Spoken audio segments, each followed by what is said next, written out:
Bonjour à tous. Eh bien, prenons encore un instant aujourd'hui pour lire et méditer un autre passage du livre du ciel de Luisa Picaretta. Au nom du Père qui m'a créé, du Fils qui m'a sauvé et du Saint-Esprit qui me sanctifie. Amen. Jésus, à nouveau, je me plonge en toi, dans ta divine volonté, je me plonge dans ton acte unique et éternel d'amour, dans ce grand bain de ta lumière, de ton sang, de tes mérites, de ta divinité, de ta volonté, de ton humanité. Je viens vraiment me plonger avec toutes les âmes du purgatoire, tous les agonisants, et je te demande, Seigneur, eh bien, de prendre nos volontés et de les unir à la tienne. Vraiment, marque-nous du sceau de ton divin fiat et viens opérer en nous ce qu'il te plaira. Prends toute la place dans nos âmes. Vraiment, gorge-nous de ton Esprit Saint et agis à partir de nos humanités que nous t'offrons, vraiment, en tout cas que moi je t'offre en gage de mon amour pour toi, vraiment au nom de tous. Oui, Seigneur, place tes mains divines dans les nôtres, tes pas dans les nôtres, tes regards dans les nôtres. Viens parler à travers nos bouches, viens penser à travers chacune de nos pensées, fais battre nos cœurs, soit dans nos respirations, dans nos souffles, dans chacun de nos battements de cœur. Que tout soit fait par toi, que tout soit fait pour toi, pour ta gloire, celle de ton Père, celle de l'Esprit Saint, et que tout soit fait totalement immergé en toi, dans ta divine volonté. Que tout amène de la joie, Seigneur. Vraiment, utilise-nous pour que tu puisses être heureux. Vraiment que nous puissions, les moindres de nos mouvements, eh bien, t'amener du réconfort, de l'apaisement, du rafraîchissement et de l'amour, Seigneur, au nom de tous. Jésus, maintenant, dispose nos âmes, nos intelligences pour que nous puissions recevoir ce nouvel enseignement que tu nous donnes pour vraiment... parce que tu nous aimes et pour nous élever en sainteté. Vraiment, à chaque fois, c'est une douche de lumière. Alors vraiment que nous puissions recevoir et nous laisser façonner par tes mains divines. Que rien ne se perde et que tous ces mots que tu as bénis, eh bien, nous puissions les mettre en pratique pour que nos vies puissent porter de beaux fruits pour ta gloire. Merci Seigneur pour tout ce que tu nous as déjà donné, tout ce que tu es en train de nous donner maintenant et tout ce que tu nous donneras dans le futur, tout ce que tu es en train de préparer pour chacun de nous. Tu es incroyable, nous t'aimons infiniment avec ton amour. Nous t'adorons avec tes propres adorations. Nous t'apportons tes propres louanges et tes propres remerciements. Et vraiment, nous te recouvrons de toute l'affection de ta maman, de tous ces baisers, tout ce qu'elle a pu te dire, eh bien, comme petits mots tendres lors de ton passage sur la terre. Voilà, depuis ta naissance jusqu'à ta mort, eh bien, nous te réoffrons tout cela maintenant. Nous te recouvrons également de tout l'amour que tu as placé toi-même dans la création, dans la rédemption, dans tous ces mystères et dans l'œuvre de la sanctification, tout ce que tu nous as laissé pour que nous devenions saints. Et bien voilà Seigneur, je te réoffre tout avec mes je t'aime greffé dedans et je t'offre bien sûr cela au nom de tous. Merci Seigneur, parle maintenant à travers ma bouche, envoie-moi ton Esprit Saint, que je reste toujours unie à toi dans ta vérité et que ce moment fait par toi soit divin, éternel et qu'il puisse y avoir de nombreuses âmes sauvées, des âmes qui se convertissent, des âmes qui reviennent à toi, des âmes qui se sanctifient, des âmes qui se purifient, des âmes qui puissent être sauvées in extremis de la perdition. C'est vraiment ce que nous te demandons par ce moment que nous prenons en union avec toi. Alors le passage que nous allons méditer est celui du 1er décembre 1924. Donc c'est Louisa qui parle, toujours dans le volume 17. Je me sentais très angoissée et tout en priant, je pleurais sur ma triste condition d'être privée de celui qui est toute ma vie. Mon état est irrémédiable. Personne n'a pitié de moi. Tout n'est que justice. Qui aura pitié de moi si celui qui est la source de la pitié me tourne le dos? C'est Jésus, donc elle dit, mais qui pourrait avoir pitié de moi si lui-même il ne vient pas? Pendant que je pleurais et priais ainsi, j'ai senti mes mains entre celles de Jésus. Elle sent Jésus qui vraiment la prend dans ses bras, prend ses mains dans les siennes. Et m'élevant très haut, il me dit, « Venez tous voir un grand spectacle jamais vu auparavant sur la terre et au ciel. Une âme mourant continuellement d'amour pour moi. » Donc vous voyez que Jésus s'émerveille en fait de ce que Louisa est en train de vivre en fait. Louisa, elle vit ce que Jésus vit continuellement. Ses souffrances, Jésus, il souffre face à nos froideurs, à nos indifférences, au manque de réciprocité d'amour. Jésus souffre de cela. Il est en agonie perpétuelle, nous voyant nous retirer, ne pas vouloir faire sa volonté, etc. Eh bien, il partage à Louisa, et Louisa, elle souffre cette agonie en union avec Jésus. Et donc, il montre Louisa devant toute la cour céleste, tous les saints, les anges, les bienheureux, et il dit, mais regardez, c'est magnifique ce qui est en train de se passer, cette âme est en train de souffrir continuellement d'amour pour moi. On a vu hier, quand Jésus nous parlait de ses souffrances d'amour, que vraiment c'est quelque chose cette passion-là, elle est éternelle. Il souffre continuellement à chaque refus, à chaque fois qu'on veut agir, dans notre petite volonté humaine, il reçoit comme un clou de feu dans sa main, une épine de feu, un crachat, un coup de poing brûlant, du fiel et du vinaigre dans sa bouche, à chaque fois. Donc voilà, il montre Louisa et tout le ciel s'en émerveille. Une âme mourant continuellement d'amour pour moi. À ces paroles de Jésus, les cieux s'ouvrirent et toute la hiérarchie céleste me regarda. Je me suis aussi regardée moi-même et j'ai vu ma pauvre âme flétrie et mourante, comme une fleur sur le point de se dégager de sa tige. Elle a pu se voir complètement mourante, comme toute la cour céleste a pu la voir complètement agonisante. Pendant que je mourais, une force secrète me redonna vie.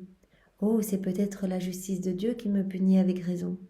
Mon Dieu, mon Jésus, aie pitié de moi, aie pitié d'une pauvre créature qui se meurt. Mon lot est le plus dur que puisse subir une créature mortelle, mourir sans mourir. Par après, mon doux Jésus me prit dans ses bras, presque toute la nuit pour me donner de la force et m'assister dans mon agonie. Je croyais qu'il aurait finalement pitié de moi et m'amènerait avec lui, mais en vain. Donc Louisa, elle demande tout le temps, voilà, Jésus, prends pitié et prends-moi avec toi dans le ciel, au moins on ne sera plus jamais séparés, etc. Mais non. Après m'avoir ainsi un peu revigorée, il me laissa en me disant, ma fille, ma volonté reçoit des morts continuelles de la part des créatures. Voilà. La divine volonté, à chaque fois qu'on choisit de faire notre volonté propre, reçoit une mort. À chaque fois, des morts continuelles. Et c'est ça que Louisa elle ressent, toutes ces petites morts continuelles. C'est un partage que Jésus lui fait. Ma volonté est vie, et en tant que vie, elle veut donner vie et lumière. Mais les créatures rejettent cette lumière, et parce qu'elles ne la reçoivent pas, cette lumière meurt pour les créatures, et ma volonté ressent cette mort. À chaque fois, Jésus veut, par exemple, parler dans notre bouche. Il veut vraiment que nos paroles soient lumière. On ne veut pas, on parle sans Jésus, on parle dans nos volontés propres. Eh bien, la bouche de Jésus ressent cette mort. Jésus veut que nos regards soient lumière, soient divins, éternels, que ce soit lui qui regarde en nous. On ne veut pas, on chasse Jésus, on laisse nos regards se perdre dans les choses du monde, dans les petites choses vaines, etc. Eh bien, Jésus ressent une mort dans ses yeux, dans son regard à lui. Il veut que nos actions soient lumière, que nos actions, que nos mains se lèvent pour adorer, pour louer, pour bénir, etc. Nous, on utilise nos mains pour faire nos petites occupations quotidiennes. On ne pense pas à Jésus, on agit dans nos volontés propres. Eh bien, Jésus reçoit ces clous de feu. Il ressent cette mort continuelle en fait. Donc voilà, les exemples peuvent être déclinés à l'infini, mais à chaque fois, c'est ça que Jésus dit, eh bien à chaque fois qu'une créature rejette la lumière, eh bien c'est la divine volonté qui ressent la mort. Et Jésus a dit, je suis la divine volonté, donc Jésus ressent cette mort continuellement. Ma volonté veut faire connaître les qualités et les vertus qu'elle contient, mais les créatures rejettent cette connaissance. Et ainsi, ma volonté ressent la mort que les créatures donnent aux vertus et aux qualités de ma volonté. Voilà, il veut tout nous donner, on le sait, initialement prévu, Adam était rempli de la divine science, divine connaissance, divine volonté, était rempli de tous les attributs divins, il avait tout, il avait toutes les qualités divines, les vertus divines, etc.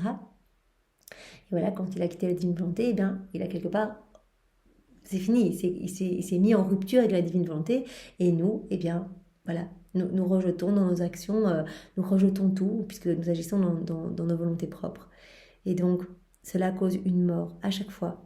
La divine volonté ressent la mort que les créatures vont donner aux vertus et aux qualités divines qui auraient pu, les qualités de la divine volonté qui auraient pu croître en elles. Donc à chaque fois, c'est un refus qui cause une mort à Jésus. C'est pour cela que c'est vraiment important de s'offrir et de donner notre volonté, mais sans condition, sans réticence.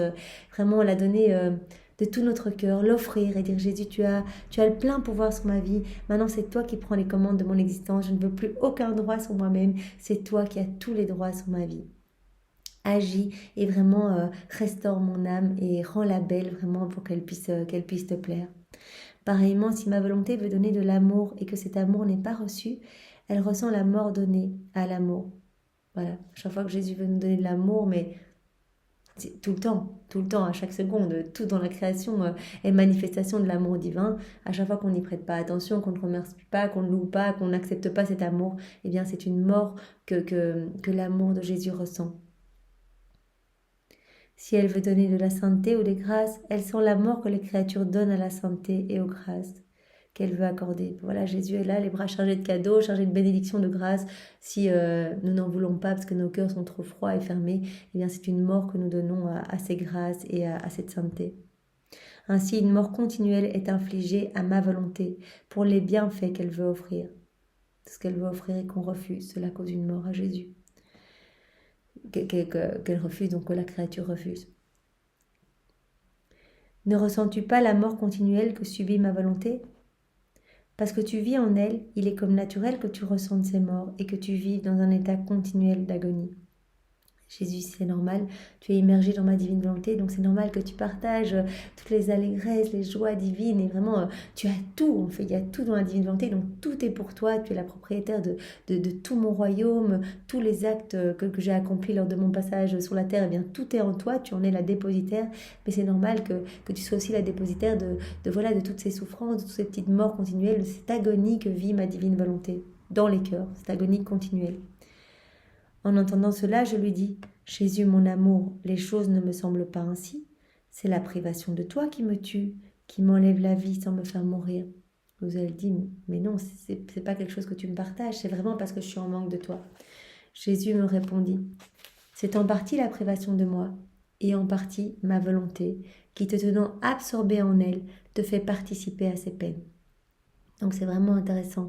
Si on décide de s'offrir à Jésus et vraiment de lui donner notre volonté, eh bien, il nous fera partager aussi une partie de ce calice d'amertume et de tristesse face à tant d'iniquités humaines, tant de méchanceté, tant d'opprobre et vraiment de rejet en fait. Son amour est totalement bafoué et il nous partagera ça.